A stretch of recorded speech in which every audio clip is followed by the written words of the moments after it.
सम्माननीय सभामुख महोदय, सर्वप्रथम त आज यो संसदको रोस्टममा आउँदै गर्दा देशले धेरै ठुलो क्षतिहरू बेहोरेको छ। ज्ञात अज्ञात शहीदहरूप्रति ती 76 जना युवा साथीहरूप्रति हार्दिक श्रद्धाञ्जली व्यक्त गर्न चाहन्छु। सम्माननीय सभामुखज्यू, माननीय सदस्यज्यूहरू सम्पूर्णमा हार्दिक मङ्गलमय शुभकामना व्यक्त गर्न चाहन्छु।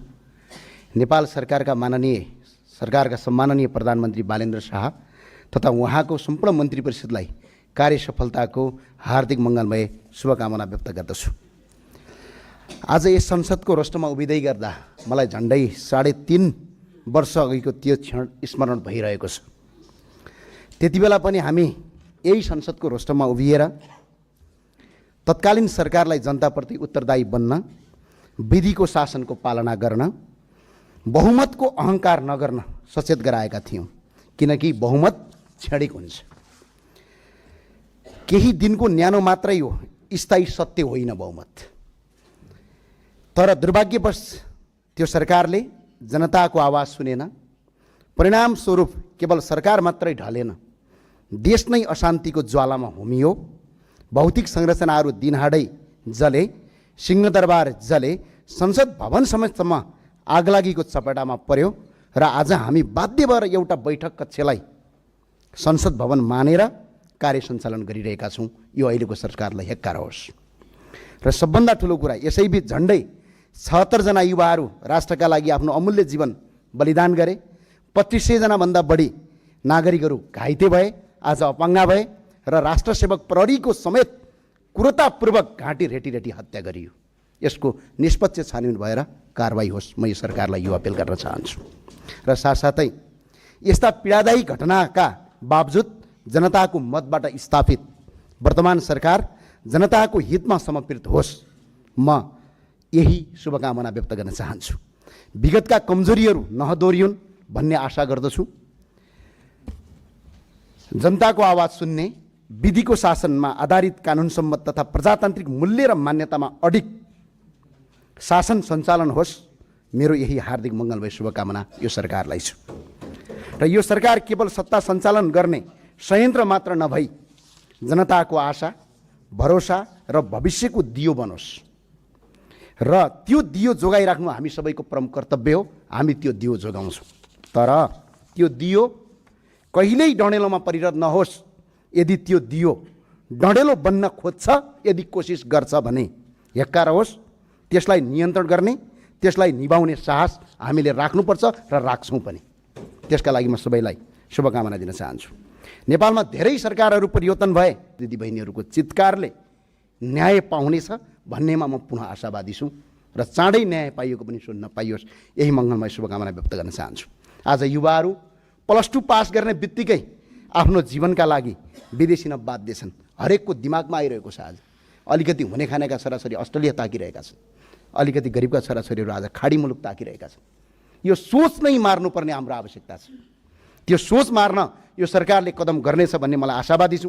झन्डै 80 लाखभन्दा बढी युवाहरू नेपालीहरू विदेशमा श्रम गर्न बाध्य छन् र तिनैको रेमिटान्सले यो देशको अर्थतन्त्र आज धानिरहेको छ। हाम्रो तलब पनि तिनीहरूको रेमिटबाट चलिरहेको छ।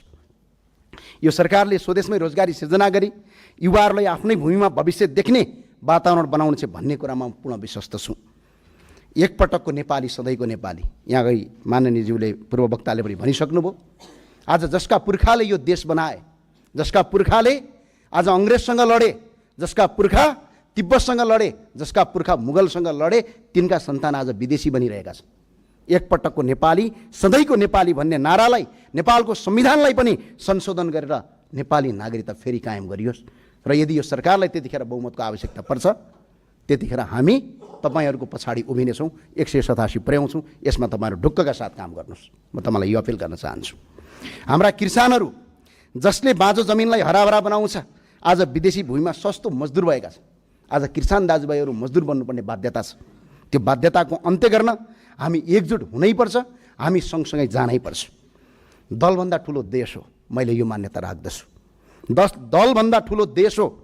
यहाँ को काङ्ग्रेस, को एमाले, को रासपा, को रापरपा, को श्रम संस्कृति, को माओवादी या को तारो भन्ने होइन। हामी सबै नेपाली हो। यो दलगत स्वार्थ त्यागेर सुशासन र विधिको शासन र प्रजातान्त्रिक अभ्यासका लागि हामी एक ढिक्का हुनुपर्छ भन्ने मलाई लाग्छ र हामी एक ढिक्का हुन्छौँ पनि। र सम्माननीय सभामुख महोदय, देशका कतिपय क्षेत्रमा आज सुरुङ मार्गको कुरा भइरहेको छ, आधुनिक पूर्वाधार निर्माण भइरहेका छन्। कयौँ ठाउँमा तपाईँको आज पूर्वाधार विकासका कार्यक्रम अगाडि बढेका छन्, तर दूर सुदूर कर्णाली र अझै पिछडित क्षेत्रहरूमा अझै पनि कालोपत्रे सडक कस्तो हुन्छ भनेर त्यहाँका दाजुभाइले देख्न पाएका छैनन्। यो सरकारसँग म के आशा राख्छु भने यहाँभन्दा अगाडि गर्दै गरेका असमानताको अन्त्य गर्दै समान विकास सुरक्षित गर्नु वर्तमान सरकारको दायित्व भन्ने लाग्छ र त्यो दायित्व यो सरकारले पुरा गर्छ भन्ने कुरामा म पुनः आशावादी छु। सम्माननीय सभामुख महोदय, आज देश विश्व आज विभिन्न क्षेत्रहरू जस्तै युरोप, मध्यपूर्व र अमेरिका अशान्तिमा छन्। आज युद्ध भइरहेको छ, तर यहाँभन्दा अगाडिको सरकारले एउटा गलत निर्णय गरेको छ। हामीले असंलग्न परराष्ट्र नीतिको अवलम्बन गर्नुपर्छ र यसको प्रभाव नेपालमा पनि पर्न सक्छ। त्यसैले नेपालले असंलग्न परराष्ट्र नीति पञ्चशीलताको आधारमा सिद्धान्तमा अडिग रहँदै विश्वमा आफ्नो पहिचान सुदृढ गर्नुपर्छ। यो सरकारले यो गर्छ भन्ने कुरामा म दृढ विश्वास राख्दछु। आज अघिल्लो सरकारले के गल्ती गर्यो भने इरानका नागरिकलाई अराइभल भिसा दिदिन भन्न पाउँदैन, किनभने इरान पनि संयुक्त राष्ट्रसङ्घको सदस्य राष्ट्र हो। माननीय सदस्य, त्यो भावना सम्माननीय सभामुख महोदय, म 2 मिनटमा सके सम्मानज्यू, अस्पतालको खर्च तिर्न नसकेर अहिले उपचार नपाएर मृत्युको मुखमा पुगेका छन्। कयौँ नागरिक अस्पतालको मुख पाएका छन्। यदि अस्पताल गयो भने पनि त्यसको बिल तिर्न नसकेर फेरि बिरामी भएर फेरि त्यही अस्पतालमा बन्धक बन्नुपर्ने अवस्था छ। यसको अन्त्य हुन्छ भन्ने कुरा मैले सोचेको छु र शिक्षामा व्यापक सुधार गर्नुपर्ने आवश्यकता छ। कसले कति डिग्री हासिल गर्यो, कसले पिएचडी गर्यो, त्यो महत्त्वपूर्ण कुरा होइन, तर त्यसले सिकेको ज्ञान र सिप हाम्रो समाजका लागि कार्य भयो या भएन त्यो महत्त्वपूर्ण कुरा हो। पुरानो पाठ्यक्रम घोगन्ते शिक्षा र बेरोजगारी उत्पादन गर्ने थलो र प्रणालीको देशको भविष्यलाई अन्धकारतिर धकेलिरहेको छ। त्यसैले शिक्षा नीति र पाठ्यक्रमको आमूल परिवर्तन हुन्छ भन्ने कुरा म आशावादी छु र देशमा आज 884 जना सांसद छु। 1 वर्षमा 1 खर्ब रुपैयाँ हामीले तपाईँको प्रदेश संरचना पाल्नुपर्ने अवस्था छ। यो पराजनीतिक दलका कार्यकर्तालाई सेटलमेन्ट गर्नका लागि ल्याइएको यो प्रदेश संरचना यही संसदबाट यही सरकारले खारेज गर्छ। यदि बहुमत पुगेन भने हामीले पनि सरकारमा थप गर्छौँ। 184 चाहिन्छ, 187 पुर्याउँछौँ। प्रदेश संरचना तत्काल खारेज गरियोस्। यो सरकारले त्यो नीति अगाडि बढाओस्। वार्षिक 1 खर्बभन्दा बढी जनताको कर आज प्रदेश संरचना नाममा खर्च भइरहेको छ। यो पैसा बचाइयोस्। म यही भन्न चाहन्छु। राष्ट्रको पहिचान सबभन्दा ठुलो कुरा। आज हामी यत्रो सांसदहरू छौँ, 165 जना हामी निर्वाचित जनताबाट प्रत्यक्ष निर्वाचित भएका छौँ। 110 जना विभिन्न जात, वर्ण, क्षेत्र, लिङ्गका आधारमा हामी आज आफ्नो पहिचानका साथ आज यहाँ संसदमा स्थापित गर्छौँ। यो देशको पहिचान चाहिन्छ कि चाहिँदैन? यो मुलुकको पहिचान चाहियो कि चाहिएन? आज 81% हिन्दूहरूको देश हो। यो झन्डै 9% बुद्धिस्टको देश हो। 3% भन्दा बढी किराँत र 5% मुसलमानहरूको देश हो। यो हिन्दू, बुद्ध, किराँत सहितको वैदिक सनातन हिन्दू अधिराज्य नेपालको संविधानको तपाईँको धारा 4 धर्म निरपेक्षता होइन, धर्म सापेक्षता नेपाल गरियोस्, हिन्दू अधिराज्य घोषणा गरियोस्। यही अपिल गर्न चाहन्छु। सम्माननीय सभामुखज्यू, म अब जम्मा 30 सेकेन्डदेखि 50 सेकेन्ड 60 सेकेन्ड भनौँ अब सम्मानज्यू।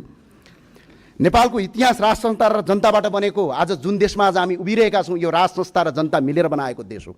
कुनै दलका नेता र कुनै कार्यकर्ताले बनाएको देश होइन। त्यो भएको हुनाले राष्ट्रिय एकता, स्थायित्व र ऐतिहासिक निर्णयताका लागि संवैधानिक राज संस्थाको पुनर्विचारबारे गम्भीर विमर्श गर्दै संवैधानिक राज संस्थाको स्थापना गर्ने कार्यमा सरकार अगाडि बढोस्। म यही भन्न चाहन्छु र साथसाथै सबैलाई मेरो अपिल के छ भने प्रतिपक्ष यो सरकार सबको साझा रहोस्, हामी सबैको साझा रहौँ र अहिलेको सरकारलाई र हामी सबै सांसदलाई यो आज पहिलो बैठकको पहिलो दिन भएको हुँदा अझ रचनात्मक रूपमा अगाडि बढौँ। तपाईँ हामी सबैलाई र हामी लगायत सबैलाई हार्दिक मङ्गलमय शुभकामना व्यक्त गर्न चाहन्छु। जय राष्ट्रवाद, जय नेपाल। धन्यवाद। धेरै व्यवस्था परिवर्तन भए तर जनताको अवस्था जस्ताको तस्तै रह्यो। अब वर्तमान सरकारले सुशासनको मार्ग अवलम्बन गर्दै विगतका सबै भ्रष्टाचारका काण्डहरूको फाइल खोल्नेछ भन्नेमा म पूर्ण विश्वस्त छु। विशेष गरी प्रधानमन्त्री बालन शाह र गृहमन्त्री माननीय सुदन गुरुङप्रति अझै विश्वस्त भएको छु। लाउडा विमान काण्डदेखि सहकारी घोटाला काण्डसम्मका ठुल्ठुला दोषीहरूलाई कानुनी कटघरामा उभ्याइनेछ भन्नेमा म पुरा आशावादी छु। र सबभन्दा ठुलो कुरा, पोर्सा लाउँदा अघिल्लो वर्ष अलि पाका उमेरका मान्छे थियौँ, अहिले भर्खरका युवा साथीहरू आएका छौँ। यो चाहिँ परिवर्तनको एउटा सिर्फ दल परिवर्तन नभएर हाम्रो पुस्ता परिवर्तन भएछ। यसका लागि धेरै धेरै धन्यवाद भन्न चाहन्छु। सडकको किनारमा मकै पोलेर साग बेचेर पसिना र रगत बगाएर संलग्न गरिएको सहकारीको रकम हडप्ने भ्रष्टाचारीलाई कानुनको कटघरामा उभ्याइने